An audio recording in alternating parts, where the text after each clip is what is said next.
Oke geng, hai assalamualaikum. Hari ini berjumpa lagi di channel aku. Oke, macam biasa hari ini aku nak tunjuk sedikit ataupun aku nak share sedikit mengenai ciri-ciri valve spring ataupun spring valve yang sudah lemah. Oke, apa itu spring valve? Yang belum tahu spring valve itu mana satu? Inilah spring valve. Kedudukan dia dalam nih, geng. Dalam nih, macam nih lah kedudukan dia. Oke. Mungkin ada yang belum tahu juga lah spring valve itu mana satu. Jadi kita tunjuk sekali lah. Oke, ini valve, ini spring valve. Oke, dan sekarang untuk video yang kita tunjuk nih mengenai spring valve nih. Ciri-ciri dia macam mana bila dia sudah lemah, apa efek ataupun kesan dia pada engine. Jadi di sini sebelum kita teruskan video nih, untuk korang di luar sana yang belum subscribe, jangan lupa subscribe, like dan share biar kita makin semangat lagi buat video dan berkongsi ilmu untuk korang di luar sana. Oke, untuk spring valve nih, ciri-ciri dia bila dia lemah, untuk power ataupun untuk RPM atas dia agak lemas ataupun dia agak lemah lah. Oke, dia punya tenaga semakin berkurang bila spring valve ni sudah lemah. Oke, lemah tu macam mana bang? Lemah ni maksudnya diibaratkan macam tekanan dia ni dah berkurang. Oke, apalagi kalau motor yang sudah lama, yang bertahun-tahun kamu guna, spring valve ni pasti akan lemah.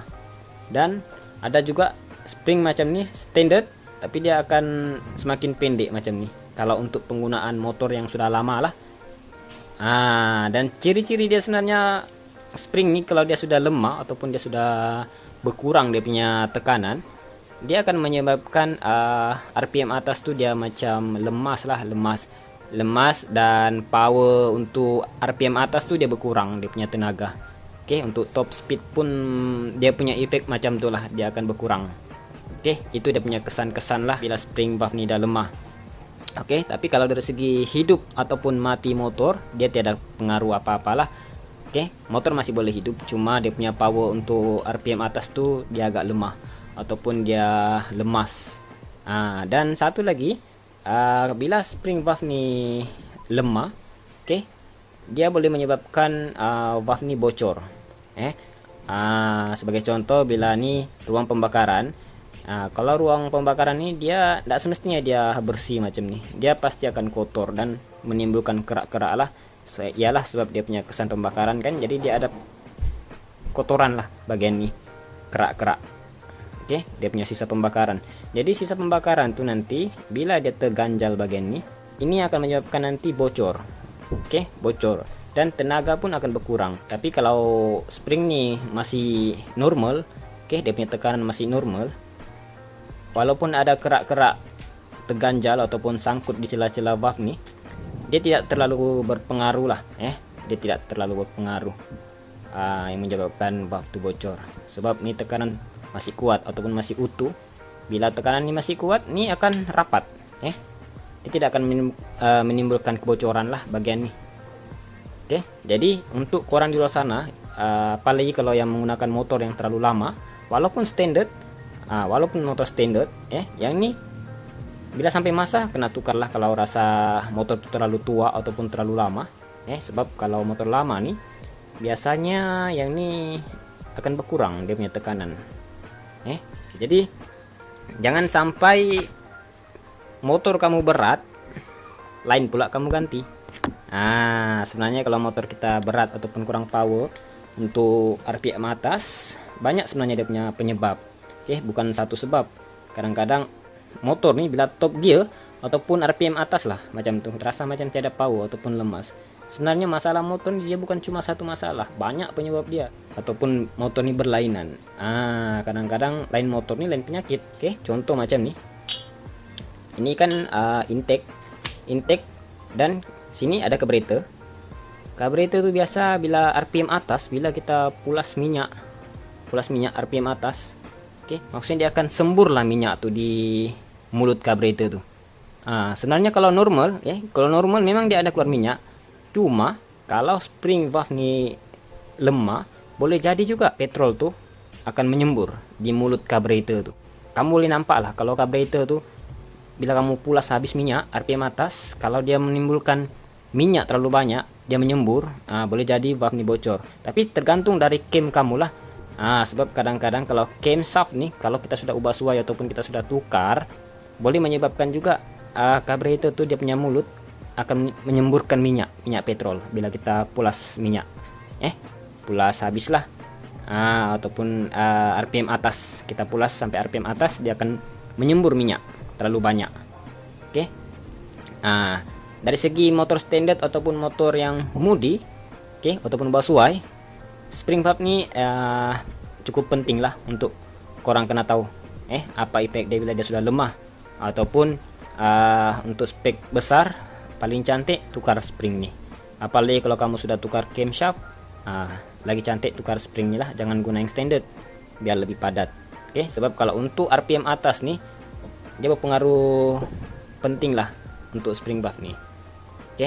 Sebab kalau untuk RPM atas nih dia punya putaran terlalu laju ataupun terlalu cepat, jadi yang ini akan bekerja keras. Jadi yang ini kena jagalah betul-betul, apalagi kalau motor yang sudah tua. Kadang-kadang kalau motor sudah tua nih makin lama makin kurang dia punya power. Sebenarnya banyak komponen yang kamu kena tahu lah, ataupun banyak komponen yang boleh menyebabkan motor tuh hilang power bila RPM atas ataupun top gear lah, contoh macam tuh. Bukan satu penyebab spring valve, dia banyak penyebab juga. Cuma yang nih untuk RPM atas dia berpengaruh lah. Kalau ada kamu rasa masalah RPM atas, korang kena tengok betul-betul. Apalagi kalau motor standard ini sebenarnya senang lah untuk ditahu. Tapi kalau motor yang sudah mudi ataupun sudah pernah bongkar, kadang-kadang kalau RPM atas ataupun top gear nih mati, boleh jadi juga timing gear boleh lari. Mana tahu kadang-kadang kamu pasang nih ada tersilap pasang kan. Nah, kalau compression terlalu padat nih dia boleh menyebabkan top gear mati juga, lemas. Dia cuma sedap untuk RPM bawah, tapi kalau untuk RPM atas ataupun top gear macam itulah, dia akan lemas, dia macam kehilangan power. Itu kalau compression terlalu padat ataupun terlalu besar, efek dia macam itulah. Jadi untuk kamu di luar sana yang sudah ubah suai engine tuh, kurang kena tengok betul-betul dulu sebelum ubah suai itu, kena tahu dulu. Kena tahu setiap part tuh apa dia punya fungsi dan cara kerja dia macam mana. Jangan kamu asal pasang. Kadang-kadang banyak lah aku nampak orang nih, kalau ubah suai engine, dorang asal pasang tanpa perkiraan ataupun tanpa pengetahuan apa fungsi dan cara kerja dia. Sebagai contoh macam ni yang kita share kan, spring valve nih dia fungsi untuk lebih sedap lah, maksudnya ini lebih padat untuk mengelak dia bocor. Bila compression bocor ataupun valve nih bocor, secara otomatis compression lemah. Compression lemah bila nih bocor. Ini kadang-kadang bocor disebabkan spring ini lemah, dia punya tekanan kurang. Dia punya tekanan kurang, maksudnya dia tidak dapat tekan dengan kuat bila ini sudah lemah. Tapi bila ini kuat ataupun dia normal, yang ini semua tidak akan ada bocor ataupun tidak akan menimbulkan kebocoran lah bila ini steady ataupun masih normal. Dia punya tekanan. Tapi bila spring ni dah lemah, banyaklah efek dia pada mesin. Dia boleh jadi hilang tenaga ataupun hilang power, ataupun untuk RPM atas tu dia macam lemas. Lemas macam diibaratkan ialah tiada tenaga, tiada power. Jadi untuk fungsi spring valve ni, pendek kata untuk spring valve ni dia punya fungsi ialah untuk RPM atas lah. Bila dia okey ataupun dia normal, dia punya tekanan normal, RPM atas pasti akan rasa sedap ataupun lebih respon lah. Untuk spring valve nih. Jadi untuk spring valve nih yang sudah lemah, kamu boleh rasalah untuk kamu punya RPM atas tuh sama ada atau tidak. Kalau kamu rasa macam lemas ataupun top gear kamu tuh macam iyalah lemah, macam tiada tenaga, kamu boleh tukar yang nih. Kamu tukar nih pun sebenarnya tiada rugi apa-apa pun. Ataupun motor standard sebenarnya tidak jadi masalah bila kamu tukar benda nih. Apalagi kalau motor yang sudah lama, lagi cantik kamu tukar nih spring valve. Jadi untuk korang di luar sana yang menggunakan motor standard maupun yang ubah suai, yang ini kena tahu betul-betul dia punya efek ataupun dia punya kesan bila dia sudah lemah. Dan untuk kebaikan dia tuh korang boleh paham-paham lah. Bila springnya dia punya kebaikan lebih sedap untuk RPM atas, lebih respon. Mungkin itu saja untuk perkongsian hari ini. Insyaallah ada kesempatan kita akan buat video lagi untuk korang di luar sana, dan kita akan selalu buat video dan berkongsi ilmu ataupun berkongsi pengetahuan untuk orang semua di luar sana. Dan untuk orang luar sana yang belum subscribe, jangan lupa subscribe, like, dan share. Oke, kita jumpa di next project. Thank you.